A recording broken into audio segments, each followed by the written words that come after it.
எல்லாருக்கும் வணக்கங்க. நான் எங்கள் வீட்டுக்கார வார சந்தைக்கு போயிட்டு வீட்டுக்கு வர சொல்ல வண்டி வந்து ரிப்பேர் ஆயிடுச்சுங்க. டைம் வந்து அப்போ 10 மணிக்கு மேலே ஆயிடுச்சு. நாங்கள் வந்து ஒரு இடத்துல பெட்ரோல் போடுறது நிறுத்தினாருங்க. பெட்ரோல் போட்டு வண்டி ஸ்டார்ட் பண்ணால் வண்டி ஸ்டார்ட்டே ஆகலைங்க. அதனால வந்து வீட்டுக்கு வர முடியல. டைமு வந்து நாங்கள் வந்து கம்மான்பேட்டைக்கு சந்தைக்கு போயிருந்தோங்க.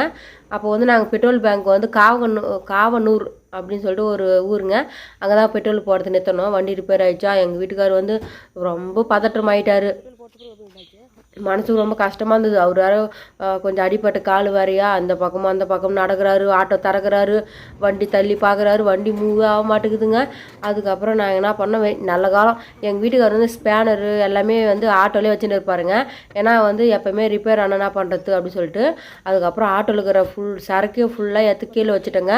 நாங்கள் எடுத்து கடுகு, சீரகம், பிஸ்கெட்டு, அந்த டேபிள் எல்லாமே கஷ்டப்பட்டு இறக்கி வச்சுட்டு அதுக்கப்புறம் என்ன ஃபால்ட்டு பார்க்கலான்னு சொல்லிட்டுங்க. நம்ம வந்து ஒரு வேலையை நம்மளுக்கு எல்லா வேலையும் தெரிஞ்சு வச்சுக்கணுங்க.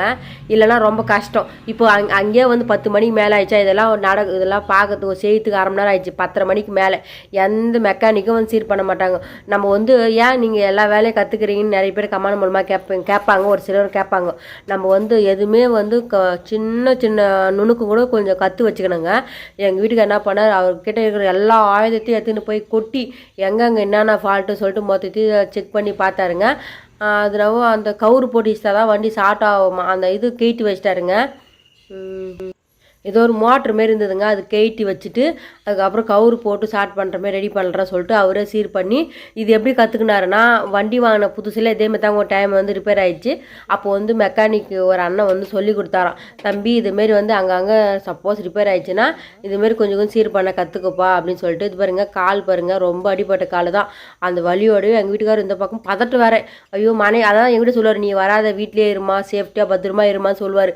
இல்லைங்க நான் வரேன்னு அவர் சொல்லுவார். பத்தியா, அதனால தான் நான் ஒண்டி போகிறேன் சந்தைக்குன்னு சொல்லுவேன், நீ பத்திரமா வீட்டில் இருமான்னு சொல்லிட்டு அப்படின்னு. நான் அந்த டைமில் எங்க வண்டி சீர் செய்ய முடியலன்னா நம்ம எப்படிங்க சாப்பிட்றது அப்படின்னு நான் கேட்டேன். எங்கள் வீட்டு சிரிப்பு வந்துச்சு. ஏன்டி நான் வண்டி ரிப்பேர் ஆச்சுன்னு கஷ்டப்படுறேன், உனக்கு சாப்பாடு முக்கியமானு கேட்டார்.